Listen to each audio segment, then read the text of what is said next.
હાલ સમગ્ર રાજ્યમાં ભારે ઠંડીનો મોસમ ચાલી રહી છે। રાજકોટ જિલ્લા શિક્ષણાધિકારી એચ.એન. મહેતાએ અબ તક સાથેની ખાસ મુલાકાતમાં જણાવ્યું કે જિલ્લાની તમામ શાળાઓમાં ઠંડીને લઈને સૂચનાઓ અપાઈ છે, જેમાં સામાન્ય રીતે બાળકોને ઠંડી સામે રક્ષણ મળે તે અર્થે ગરમ કપડાં ઉપરાંત શાળાઓમાં સમયમાં ફેરફાર અંગે જિલ્લાની તમામ શાળાઓને સૂચના આપવામાં આવી છે। જો કે આ મુદ્દે કોઈ સ્કૂલ સૂચનાનું પાલન નહીં કરે તો તેમને કડક સજા પણ ફટકારવામાં આવશે। કડકડતી ઠંડી શરૂ થઈ ગઈ છે અને દિવસોને જતાં જ ઠંડીનો પારો છે તે વધતો જાય છે।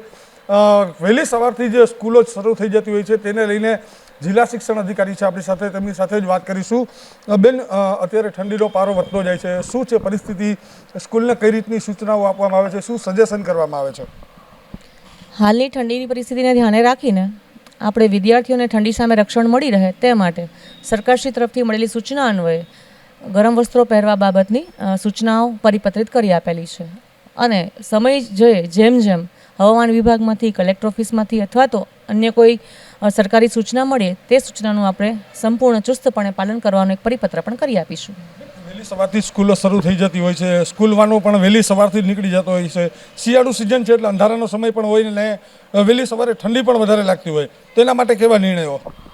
ઠંડીથી બચવા માટે હાલ વિદ્યાર્થીઓને ઠંડીથી પૂરેપૂરું રક્ષણ મળી શકે તે માટે વાલીને અને વિદ્યાર્થીને જે અનુરૂપ હોય તેવા ગરમ વસ્ત્રો પહેરવાની પણ આપણે છૂટ આપી દીધી છે।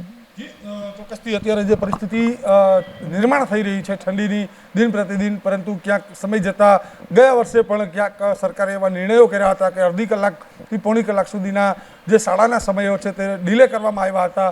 આ વખતે પણ ક્યાંક એવા નિર્ણયો લેવામાં આવે તેવી પણ શક્યતા સેવાઈ રહી છે। કેમેરામેન મનસુખ સાથે ચેતન ઠકરાર, અબ તક ન્યૂઝ, રાજકોટ।